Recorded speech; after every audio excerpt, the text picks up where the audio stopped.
রাতেও তিতুমিরের শিক্ষার্থীরা সড়কে অসহনীয় যানজটে ভোগান্তি। শিক্ষার্থীরা দল গঠন করবে, তার প্রয়োজন রয়েছে। ফিনান্সিয়াল টাইমসকে ডক্টর ইউনুস। নির্বাচনী ব্যবস্থা ঠিক করা না গেলে কোনো সমস্যার সমাধান সম্ভব নয়, মন্তব্য তারেক রহমানের। পিটার বাটলারকে কোচের পদ থেকে না সরালে গণ অবসরের ঘোষণা নারী ফুটবলারদের।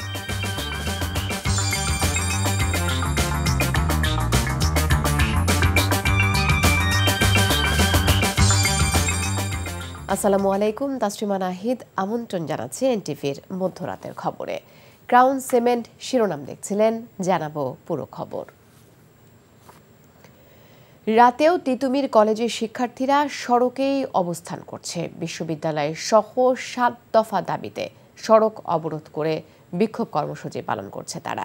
রাত 9টার দিকে ঘটনাস্থলে যান শিক্ষা মন্ত্রণালয়ের যুগ্ম সচিব মোহাম্মদ নুরুজ্জামানের নেতৃত্বে সরকারের একটি প্রতিনিধি দল। শিক্ষার্থীদের সঙ্গে প্রায় 1.25 ঘন্টা কথা বলেন সরকারের প্রতিনিধি দলের প্রধান। তারপরও শিক্ষার্থীরা কর্মসূচি স্থগিতে রাজি হননি। এতে যান চলাচল বন্ধ হয়ে যাওয়ায় চরম দুর্ভোগে পড়েছে সাধারণ মানুষ। তিতুমির কলেজকে স্বতন্ত্র বিশ্ববিদ্যালয় ঘোষণার দাবিতে দীর্ঘদিন ধরে আন্দোলন করছিল কলেজটির শিক্ষার্থীরা। সেই ধারাবাহিকতায় বুধবার বিকেল 5টা থেকে শিক্ষার্থীরা আমরণ অনশন পালন করছে।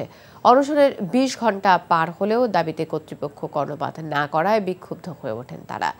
পরে নিজ ক্যাম্পাস থেকে বেরিয়ে গুলশান মহাখালী সড়কে অনশন করে সড়ক আটকে রাখে তিতুমিরের শিক্ষার্থীরা। দাবি আদায় না হওয়া পর্যন্ত আন্দোলন চলবে বলে জানায় তারা। আমরা আমাদের বিশ্ববিদ্যালয়ের দাবি বা আমাদের নিজেদের স্বতন্ত্রতা বজায় রাখার দাবি, আমাদের নামের দাবি নিয়ে আমরা এখানে বসেছি। ওনারা বলেছি ভার্সিটি করে দিবে, তারপরে ওনারা কেন আমাদের 7 কলেজের সাথে যুক্ত করলো?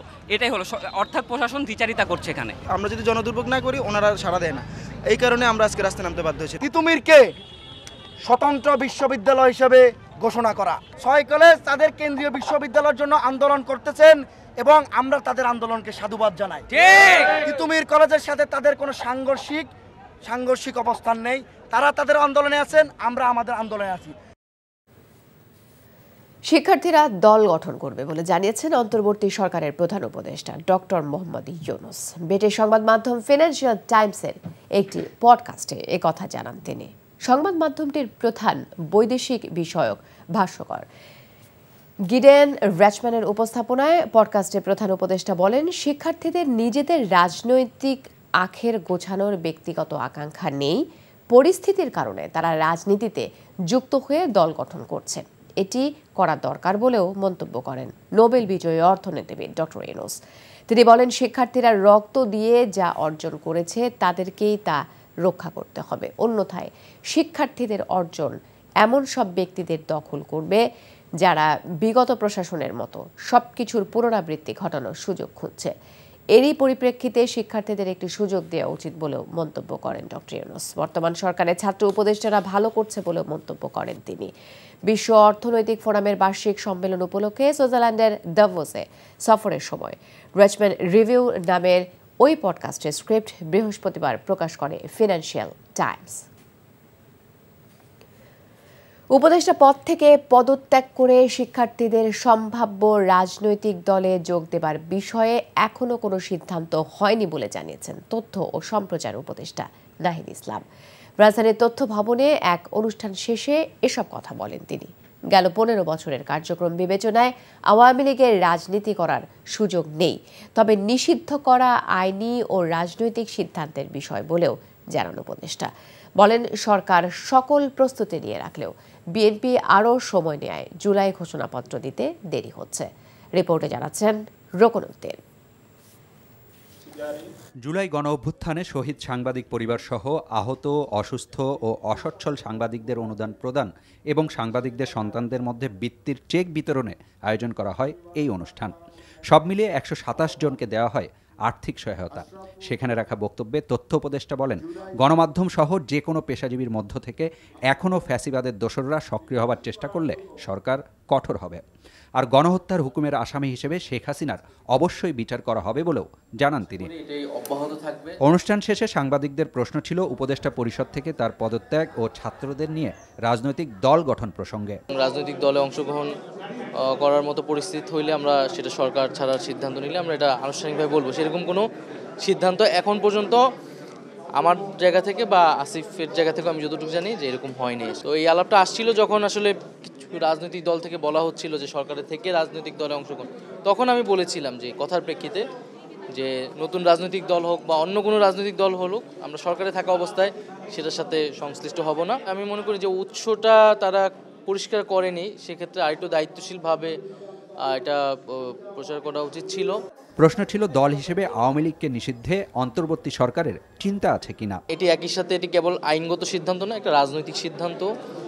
তবে ব্যক্তিগত জায়গা থেকে আমি বা ছাত্রদের পক্ষ থেকে ছাত্ররাও বলেছে যে আমরা মনে করি যে আওয়ামী লীগ 15 বছর যে ফ্যাসিজম করেছে, জুলাই যে ধরনের গণহত্যা সংঘটিত হয়েছে, তারপরে আওয়ামী লীগের রাজনীতি করার আসলে অধিকার নাই। আওয়ামী লীগ নামে, আওয়ামী লীগ ব্যানারে আসলে রাজনীতি করার সুযোগ বাংলাদেশে থাকা উচিত না। আমরা কিন্তু কোনো প্রতিহিংসা হয়ে আমরা রাজনৈতিক প্রতিহিংসা শুরু করতে চাই না। আমরা রিকনসিলিয়েশনও চাই, আমরা জাস্টিসও চাই। ফলে যারা সন্ত্রাসী কার্যক্রমের সাথে জড়িত ছিল না, যারা করাপশনের সাথে জড়িত ছিল না, এরকম যারা সমর্থক গোষ্ঠী আছে, নেতাকর্মী আছে, তারা সাধারণ ক্ষমা পেতে পারে। তাদেরকে সমাজে একটা রিকনসিলিয়েশনের ব্যবস্থা থাকতে হবে, নাহলে সমাজকে আমরা বিভাজিত অবস্থায় রাখতে পারি না। এ সময় সাংবাদিকরা জানতে চান নির্বাচন, জুলাই ঘোষণাপত্র দেয়া সহ কিছু ইস্যুতে রাজনৈতিক দলগুলোর সাথে সরকারের দূরত্ব তৈরি হচ্ছে কিনা। গণঅভ্যুত্থানের প্রতি শ্রদ্ধাশীল থেকে আমাদের এই জুলাই প্রক্লেমেশনের কাজ দ্রুত এগোনো উচিত। সরকারের জায়গা থেকে কিন্তু সরকার যে কোনো প্রস্তুতি, সব ধরনের প্রস্তুতি নেওয়া হচ্ছে। বিএনপি এখানে দেরি করতেছে বা তারা একটু সময় চাচ্ছে, তো আমরা সেই সময়টাও তাদেরকে দিয়েছি। এখন দেখা যাক তাদের উত্তরটা কি আসে। রাজনৈতিক দলের সাথে কিছু বিষয়ে ভিন্ন মত থাকলেও ঐক্য আছে এবং অভ্যুত্থানের প্রতিশ্রুতি পালনে সবাই একসাথে কাজ করবে বলেও আশাবাদ তথ্য উপদেষ্টার। রোকন উদ্দিন, এনটিভি নিউজ, ঢাকা। বিএনপির ভারপ্রাপ্ত চেয়ারম্যান তারেক রহমান বলেছেন, নির্বাচনী ব্যবস্থা ঠিক করা না গেলে কোনো সমস্যার সমাধান সম্ভব নয়। বলেছেন, সবাই এমন একটি জাতীয় নির্বাচন প্রত্যাশা করছে যেখানে জনগণ সিদ্ধান্ত নিতে পারবে কে রাষ্ট্র পরিচালনা করবে। 4 জেলায় দলের প্রশিক্ষণ কর্মশালায় এসব কথা বলেন তারেক রহমান। ইমরুল আহসানের রিপোর্ট। প্রত্যেকটি পরিবারকে বাংলাদেশে রাষ্ট্র কাঠামো মেরামতে বিএনপির 31 দফা সংস্কার প্রস্তাবনা তৃণমূলে ছড়িয়ে দিতে বৃহস্পতিবার কুষ্টিয়া, চুয়াডাঙ্গা, মেহেরপুর ও মাগুরায় এই কর্মশালা। লন্ডন থেকে অনলাইনে যুক্ত হয়ে তারেক রহমান বলেন, যুগপৎ আন্দোলনের শরিক দলের সবার মতামতের ভিত্তিতে 31 দফা দেওয়া হলেও বড় দল হিসেবে দায়িত্ব বেশি বিএনপির। বলেন, রাষ্ট্র মেরামতের কারিগর হতে হবে দলের নেতাকর্মীদের।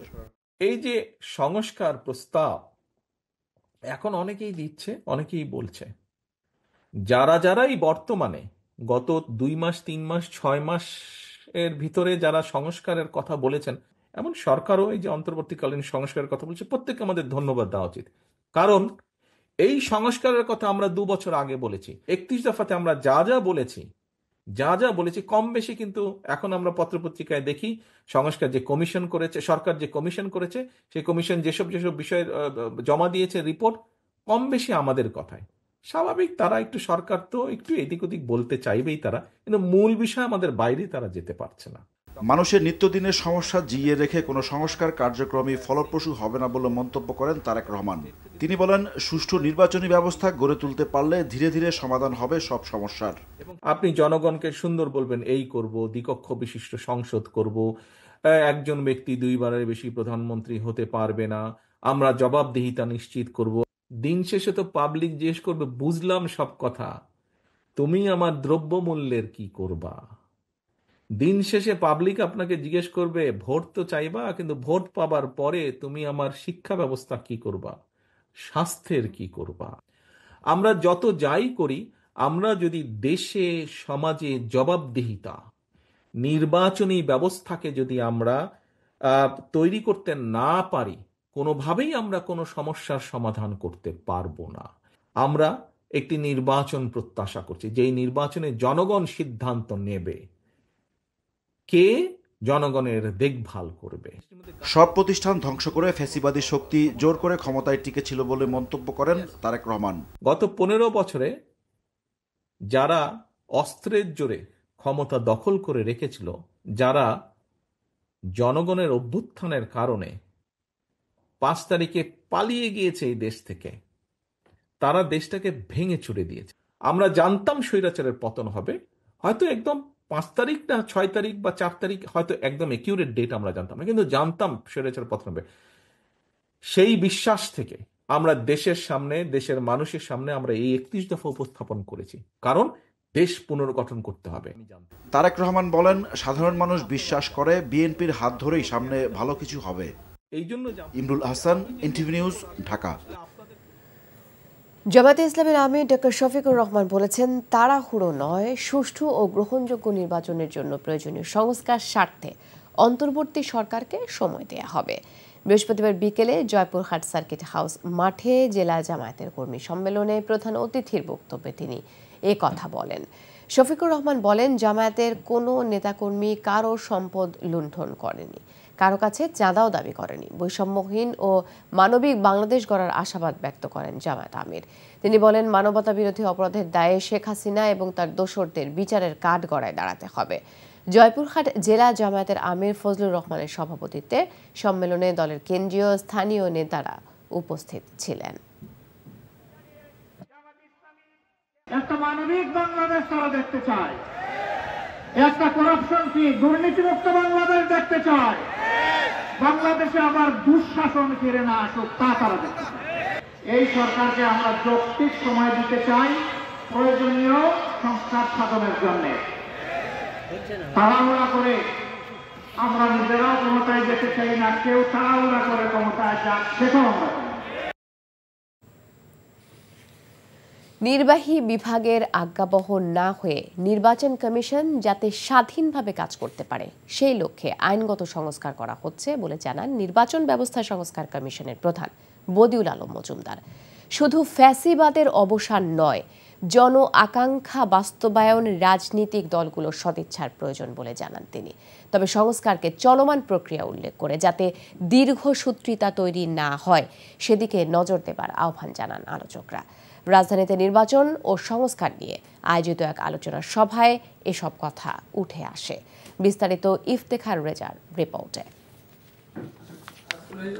সংস্কারকে সামনে রেখে গণতন্ত্র পুনর্গঠনের জন্য রাজধানীর বিআইআইএসএস মিলনায়তনে সংলাপের আয়োজন করে centre for governance studies.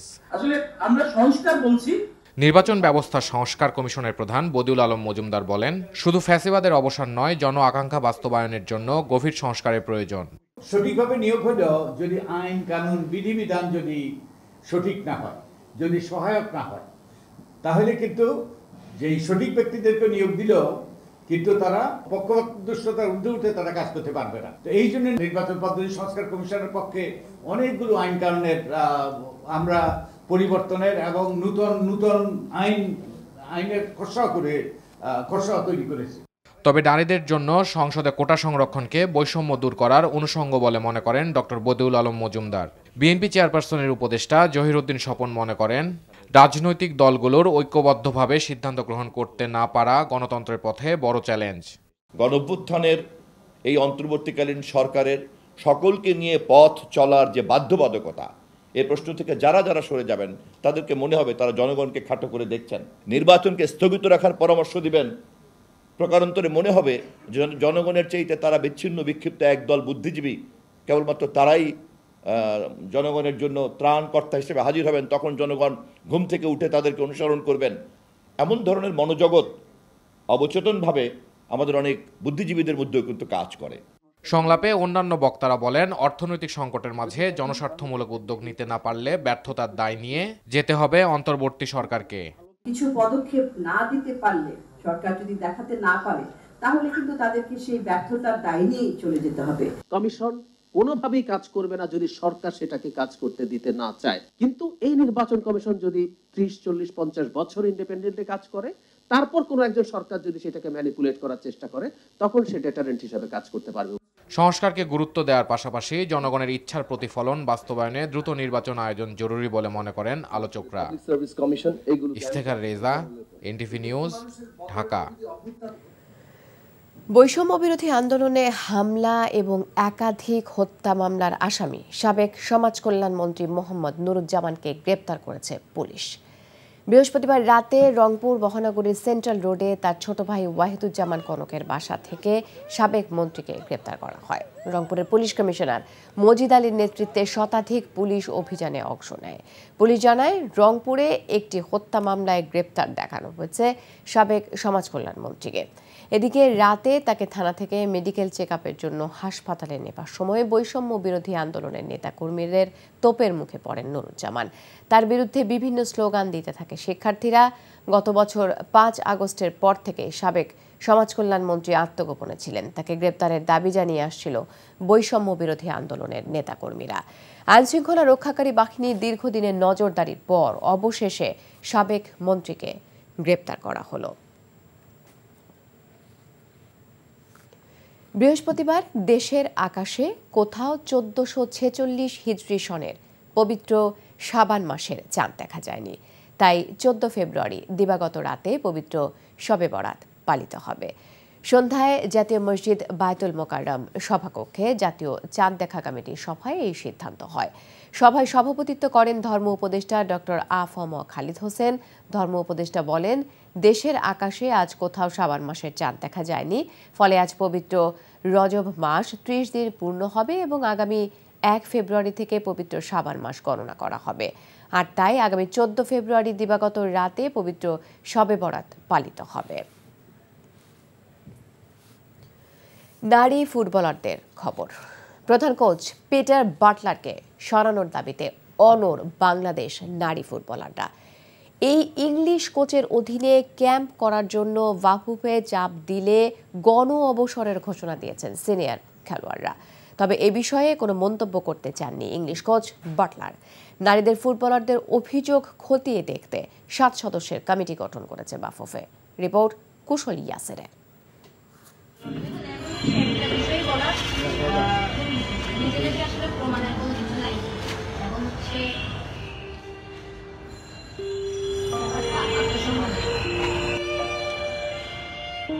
Coach Peter বাটলারের বিরুদ্ধে বিদ্রোহটা শেষ পর্যন্ত গড়ালো চোখের জলে।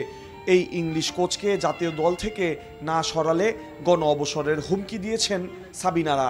গণমাধ্যমের কাছে একে একে কোচের বিপক্ষে নিজেদের বিদ্রোহের কারণ তুলে ধরেন জাতীয় দলের মেয়েরা। পরে 3 পৃষ্ঠার এক বিবৃতি দিয়েছেন তারা। পিটার বাটলারের অধীনে কেন খেলবেন না সেই বিষয়গুলো উল্লেখ করা আছে এই বিবৃতিতে। ফুটবলারদের নিয়ে তুচ্ছ তাচ্ছিল্য করা, ব্যক্তিগত ও পারিবারিক বিষয় নিয়ে বাজে মন্তব্য সহ বিভিন্ন বিষয়ে তুলে ধরেন সাবিনারা। এই বিষয়ে সমাধান না হওয়া পর্যন্ত অনুশীলন ক্যাম্পে অংশ নেবেন না মেয়েরা। তবে ক্যাম্পে ফিরতে জোর করা হলে গণ অবসরের হুমকি দিয়েছেন সাফ চ্যাম্পিয়ন দলের প্রায় 15 জন সদস্য। দেশের মানুষ যেভাবে হচ্ছে মেয়েদেরকে কটূক্তি করতেছে, এটা আসলে মানে মেয়েদের জন্য হচ্ছে নেওয়াটা অসম্ভব।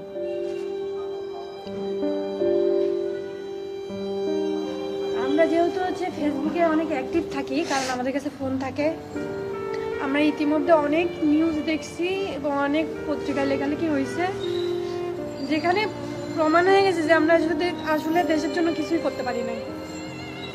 আমাদের আর কিছুই বলার নেই কারোর কাছে। এখন আমরা আমাদের ডিসিশন জানাইছি যে এই কোচের আন্ডারে আমরা প্র্যাকটিস করব না। তবে এ বিষয়ে কোনো মন্তব্য করেননি এই British coach. I've got nothing to say of that nature. I'm just a professional person trying to do my job. বাটলারের সঙ্গে দলের সিনিয়রদের সমস্যা অক্টোবরের সাফ চ্যাম্পিয়নশিপ চলাকালীন শুরু হয়। শিরোপা জেতায় দ্বন্দ্বটা আর খুব বেশি আলোচনায় আসেনি। ডিসেম্বরে বাটলারের মেয়াদ শেষ হলে তার সঙ্গে 2 বছরের চুক্তি নবায়ন করে বাফুফে। তবে জাতীয় দলের ক্যাম্প শুরুর আগ থেকেই এই কোচের অধীনে অনুশীলনে অনীহা প্রকাশ করে মেয়েরা, যার সমাধান করতে পারেনি নারী উইংয়ের চেয়ারম্যানও। শেষ পর্যন্ত বিদ্রোহ ঘোষণা করল সাবিনারা, যা নিয়ে এখন বড় চাপের মুখে বাফুফে। কুশল ইয়াসির, এনটিভি নিউজ, ঢাকা।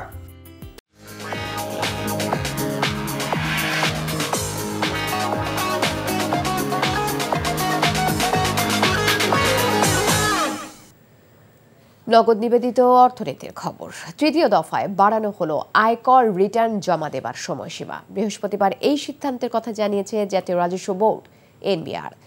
নতুন সিদ্ধান্ত অনুযায়ী ব্যক্তি শ্রেণীর করদাতাদের 2024-25 কর বর্ষের আয়কর রিটার্ন জমা দেবার সময় 15 দিন বাড়িয়ে 16 ফেব্রুয়ারি পর্যন্ত নির্ধারণ করা হয়েছে। অন্যদিকে কোম্পানি করদাতাদের 2024-25 কর বর্ষের জন্য রিটার্ন জমা দেবার সময় 1 মাস বৃদ্ধি করে 16 মার্চ পর্যন্ত নির্ধারণ করেছে এনবিআর। ব্যবসায়ী ও পেশাজীবীদের দাবি বিবেচনায় নিয়ে তৃতীয়বারের মতো রিটার্ন দাখিলের সময় বৃদ্ধির এই সিদ্ধান্ত নিয়েছে এনবিআর। প্রবাসের খবর। বাংলাদেশিদের ভিসা সহজীকরণ সহ প্রবাসীদের নানা জটিলতা নিরসনে আমিরাত কর্তৃপক্ষের সাথে বৈঠক করেছেন দুবাইস্থ বাংলাদেশের consul general Mohammad Rasheduzzaman. NTV আমিরাত প্রতিনিধি মামুনুর রশিদ জানান, ministry of human resource and emiratisation ও আন্ডার সেক্রেটারি খোলেল ইব্রাহিমের সঙ্গে বৈঠক করেন তিনি। বৈঠকে দুবাই ও উত্তর আমিরাতে বাংলাদেশিদের কর্মসংস্থানের সুযোগ সৃষ্টি, ভিসা প্রাপ্তি ও ট্রান্সফার সহজীকরণ এবং এদেশে বসবাসরত প্রবাসী কর্মীদের সুযোগ সুবিধা বৃদ্ধি নিয়ে আলোচনা হয়। আমিরাতে প্রকৌশলী, ডাক্তার, নার্স সহ বিভিন্ন সেক্টরে অধিক হারে বাংলাদেশিদের নিয়োগের বিষয়ে তার দৃষ্টি আকর্ষণ করেন কনসাল জেনারেল রাশেদুজ্জামান।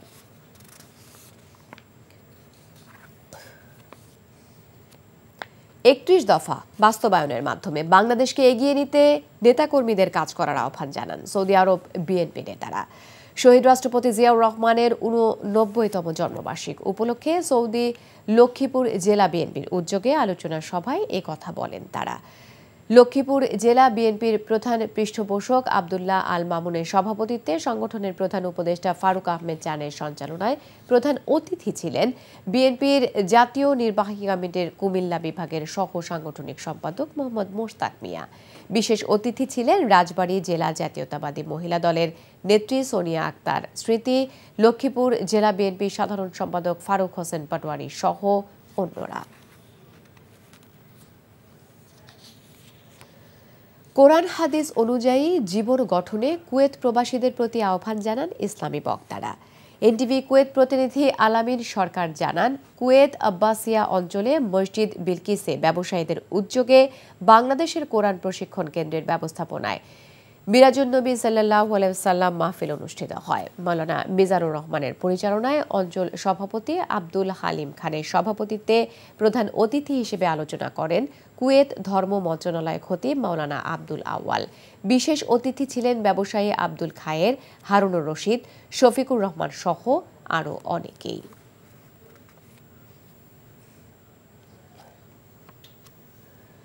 কাতারে সপ্তাহব্যাপী ফুটবল টুর্নামেন্টের আয়োজন করে সিলেটের কানাইঘাট প্রবাসী তরুণদের সংগঠন বন্ধুবহল। এনটিভি কাতার প্রতিনিধি আমিনুল হক কাজল জানান, ফাইনালে সিলেটের জালাল ফাইটার্স ক্লাবকে পরাজিত করে চ্যাম্পিয়ন হয় কাতার প্রবাসীদের সংগঠন এএফ চট্টগ্রাম ক্লাব। বন্ধুবহল ফুটবল একাদশের সাধারণ সম্পাদক হাসান আহমেদের পরিচালনায় পুরস্কার বিতরণী অনুষ্ঠানে সভাপতিত্ব করেন সংগঠনের সভাপতি সুহেল আহমেদ। প্রধান অতিথি ছিলেন কাতারস্থ জালালাবাদ অ্যাসোসিয়েশনের সভাপতি মাহবুবুর রহমান চৌধুরী বাবু। বিশেষ অতিথি জালালাবাদ অ্যাসোসিয়েশনের নেতা হাবিবুর রহমান ও সাধারণ সম্পাদক আহমেদ মালেক ও সহ সাংগঠনিক সম্পাদক আহমেদ নবী নোমান। খবর শেষ করছি, যাবার আগে ক্রাউন সিমেন্ট শিরোনামগুলো আরও একবার। রাতে তিতুমিরের শিক্ষার্থীরা সড়কে অসহনীয় যানজটে ভোগান্তি। শিক্ষার্থীরা দল গঠন করবে তার প্রয়োজন রয়েছে, ফিনান্সিয়াল টাইমসকে ডক্টর ইউনূস। নির্বাচনী ব্যবস্থা ঠিক করা না গেলে কোনো সমস্যারই সমাধান সম্ভব নয়, মন্তব্য তারেক রহমানের। পিটার বাটলারকে কোচের পদ থেকে না সরালে গণ অবসরের ঘোষণা নারী ফুটবলারদের। এই ছিল মধ্যরাতের খবরে। এই খবরের ভিডিও সহ আপডেট জানতে ভিজিট করুন এনটিভি অনলাইন www.ntvbd.com। এছাড়াও এনটিভির জনপ্রিয় সব অনুষ্ঠান ও খবরের আপডেট জানতে ভিজিট করুন আমাদের ইউটিউব ও ভেরিফাইড ফেসবুক পেজে। সকাল 7:30 সকালের খবর দেখার আমন্ত্রণ রইল। ধন্যবাদ সবাইকে।